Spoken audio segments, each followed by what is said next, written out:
Hey guys, this is Corey at DragonCon 2011 here at Critical.comix, and I'm here with Jessica and Melinda. And they are decked out in their absolutely stunning steampunk uniforms.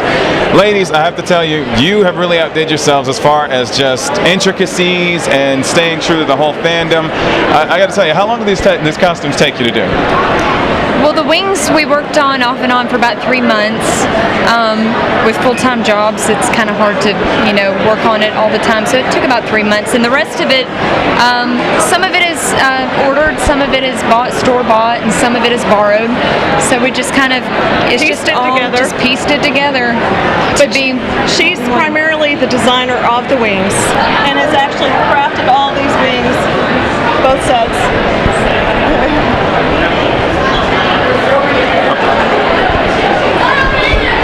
Much appreciated. And these are just really great steampunk outfits. Obviously, you guys are attracted to the fandom. What attracted you to steampunk in the first place, would you say? It became a challenge to see if I could make some stuff that was better than what I originally saw. I first saw steampunk a couple of years ago, and I like the whole idea of it being another world and being a little bit, like you said earlier, kind of a mix of the romantic and the technology. I thought it was kind of neat to, the challenge of coming up with something that isn't necessarily functional, but beautiful, cool looking at the same time. So awesome. So of all obviously there's a lot of fandom and things going on around here. Steampunk is your favorite. Would you say you have any others that rank up there as high, or that you would dedicate that much time to, or would you say this is primarily it? This is my favorite, personally. This is my favorite as well. This is just a never-ending challenge, seeing what we can come up with that nobody else has done. So that's right. So would you say it's just a lot about the fashion and just seeing how creative you can be with it? Mm-hmm. Absolutely. Last year we did a Wizard of Oz, steampunk Wizard of Oz. So we like to take the steampunk concept and apply it to things that people might not otherwise think of. So what other steampunk versions of things have you done so far? Really just the Wizard of Oz. Fairies. The fairies. We did fairies another year a couple years ago. So we've changed a few things up. Today was more of a recycling year for us, and that's another good thing about this is you can take the parts and recycle them and create a whole new costume. So pretty much just a pile of copper, you can function that to anything you need, huh? Absolutely. Awesome. Well, I have to say, again, your costumes look absolutely stunning. We do appreciate you taking the time out just to come out with us for a little bit and have a chat. Are you guys, is this your first DragonCon? No, it's my 17th. Your 17th? Yes. Really? So what was it like the first time you came by? Very small. Obviously. Maybe a few less people, would you say? Very, very few. Very few. Occupied one hotel. Oh, wow.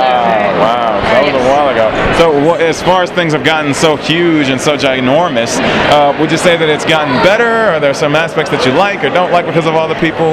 There are aspects that, we love the people. We love seeing all the costumes. But there's certainly, because of the crowds, there's aspects you don't like. The elevators, of course, being, one of the primary things. Wait, you mean you don't like a 45-minute wait to get on an elevator? No, sadly no. Well, I have to say, you guys have patience, and definitely that just shows your passion as geeks as well. So let me ask, a question I'm asking everybody is, at what age did you figure out, I'm not growing out of this? This is just too damn fun, and I think I'll be doing this until I'm just old and rickety and can't do it anymore. At what point did you just kind of figure that out? I think that for me, when I first created anything steampunk, I stepped back and looked at it and thought, that's really, really cool. And I didn't actually do anything. I had some super glue and I just glued some stuff together, and I thought, if I could make something this simple with just a few parts, how big of a contraption could I do? How complicated could I make it look? So it's a never-ending challenge. So in other words, just trying to top yourself each time. Every time. Well, let's say I'm somebody who is a little attracted to steampunk, but I'm kind of scared. I don't exactly know anything about it. What would you say? What would you say to get some people interested? I would say come up with your own character. What are you interested in? What kind of characters are intriguing to you? Because in steampunk, you can come up with any style of a character that's based on a modern day figure, like a doctor or a traveler.